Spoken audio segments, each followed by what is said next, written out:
very high percentages. So they expect to see biosimilars being used, for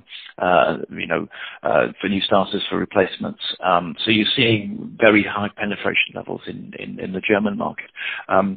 And the French are moving that way too. They're not going for quotas, but they are sort of saying that you should put new starters on, and Hasser's taking a similar position to NICE in some respects, as it's leaving that to clinicians to an extent, but the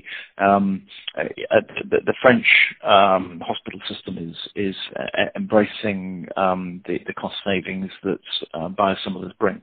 So back to your original question,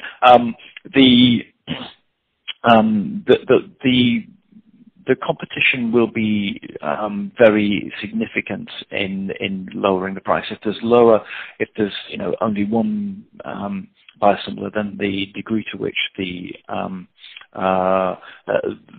competitive pressure on price exists will be lower. If there's 3 or 4, then obviously people are trying to get volume. Okay, excellent. All right, thanks for explaining that. I mean, we talked about UK, Germany, and France. How much would they be of the sort of developed European market, those 3 combined, roughly? I know it varies drug by drug, I assume. Sorry, I didn't catch the... I'm just trying to sense, like, if you look at Europe as a whole, what percentage would those 3 markets be? I'm just trying to get a sense in terms of, like, relevance. I mean, in population terms, Germany, France, and the UK probably have, I'd say, a good third of the population. In terms of buying power, that probably goes closer to would a half be reasonable?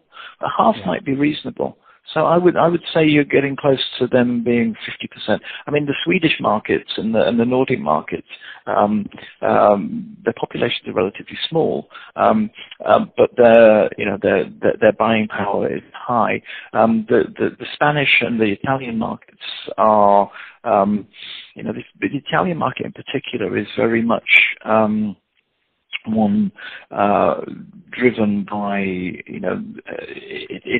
it's possible to access good new medicines and get the immuno-oncology, the autoimmune disease, high cost drugs relatively easily, and they will pay a good price for them. And in both the Spanish and Italian markets, the pressure to use biosimilars is very high.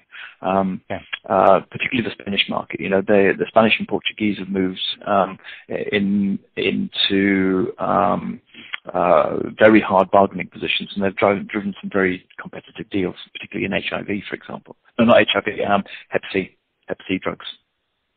Okay. So really, the picture is across most of the market. The attempt to, the drive is to adopt biosimilars, essentially. Yes, quite powerful. Very much so. And sorry, just going back to the Nordics, the likes of Denmark and Norway, for example, they are, biosimilars are required. As soon as the biosimilar comes on the market, it's the expectation that the health service will use the biosimilar. They're very similar to the high quota German regions, and as such, as soon as the biosimilar hits, then they will be adopted.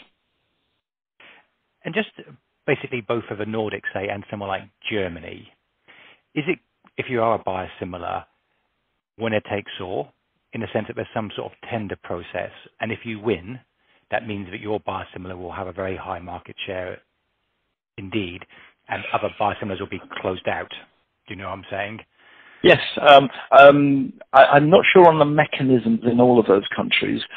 Some do use tender, some have other means of, and you're back to, if there's only one biosimilar, then yes, that biosimilar will capture all that market. The market I know best, obviously, is the UK, and the UK tends to try and keep a plurality of supply. So whilst they'll give the lion's share to the cheapest, they'll keep the others in the frame. Now, I'm not sure